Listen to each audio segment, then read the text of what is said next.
Ever felt like something was off in a conversation, but you couldn't quite put your finger on it? That feeling of being subtly controlled or guided. Well, it's not always in your head. Manipulation isn't always a grand, dramatic scheme. Most of the time, it's quiet, it's subtle, and it happens in everyday interactions. These are the dark psychology tricks that people use, often without even realizing they're doing it.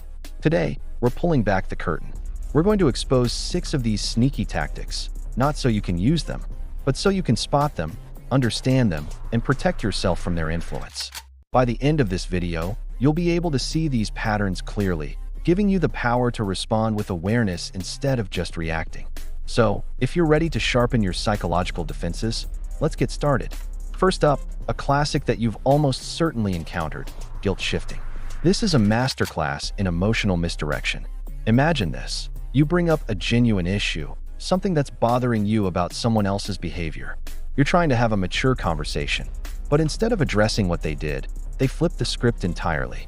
They hit you with lines like, "After everything I've done for you, this is how you repay me," or the deeply disappointing, "I just never expected this from you."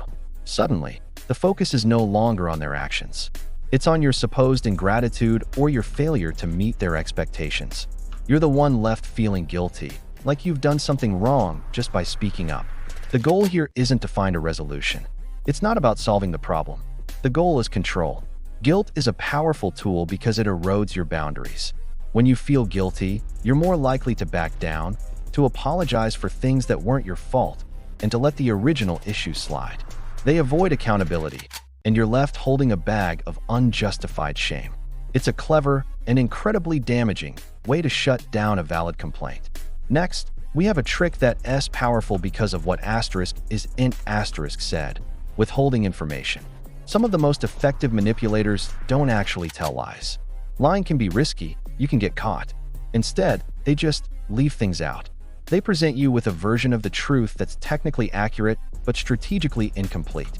By carefully curating the information you receive, they control the reality you see. And by controlling your reality, they control your decisions. Think about a coworker who tells you about a new project but conveniently forgets to mention a major challenge involved. Or a friend who recounts an argument but omits their own provocative comments. They aren't lying, but they are manipulating your perception to their advantage. You end up making choices based on a skewed picture, choices you might not have made if you had all the facts. This reminds us that silence can be a weapon. A strategic omission is just as manipulative as an outright fabrication. The key is to ask questions, dig deeper, and never assume you have the full story, especially when the stakes are high. Let's move on to number 3, a personal favorite of passive-aggressive individuals everywhere: the joke cover. It goes like this. Someone says something that's clearly a dig, an insult, or a jab at your insecurities. It stings. It's meant to. But the moment you show any sign of being hurt or offended, they immediately backtrack with a dismissive wave and say, "Whoa, relax. I was just joking." Or maybe, "Can't you take a joke?" In one swift move, they not only deliver the insult, but also invalidate your reaction to it. This is a brilliant, cowardly tactic for testing your boundaries. They can say something cruel and see how you respond, all without taking any real responsibility. If you don't react, the insult lands, and they learn they can get away with it. If you do react, you're suddenly the one with the problem. You're too sensitive. You have no sense of humor. You're the one creating drama. They get to be the innocent, light-hearted jokester, and you become the overly emotional party pooper. It's a no-win situation designed to make you question your own feelings and tolerate disrespectful behavior. True jokes are meant to be shared and enjoyed by everyone. They don't leave one person feeling small. Now for a trick that plays on our fear of missing out: artificial urgency. This tactic is rampant in sales and marketing, but it also shows up in personal relationships. Manipulators create a false sense of pressure to force you into making a quick decision. You'll hear phrases like, "This is a limited time offer," "This is your last chance," or "You need to decide right now," or "The opportunity is gone forever." This manufactured urgency is designed to do one thing: shut down your logical, rational brain. When we feel pressured by time, our emotional brain takes over.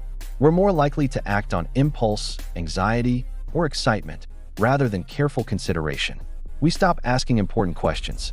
We don't have time to weigh the pros and cons or consider the long-term consequences.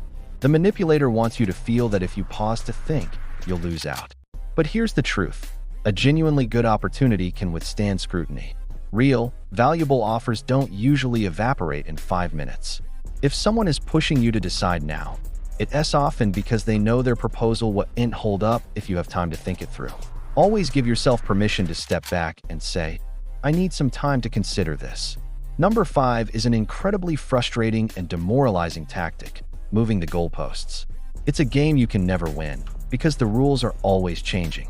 Here's how it works. You're given a task or an expectation. You work hard, you strive, and you finally meet it. You achieve the goal.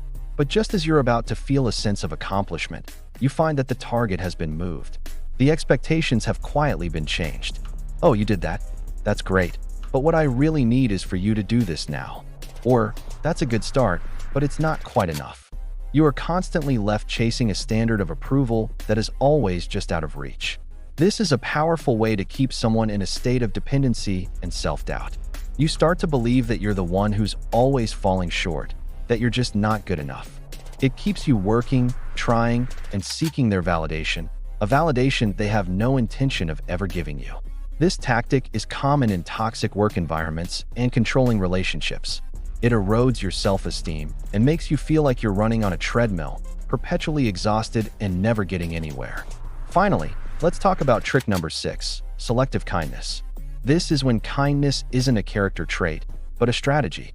Someone is warm, charming, complimentary, and incredibly supportive, but only when they need something from you. Maybe they need a favor, a loan, your time, or your emotional support.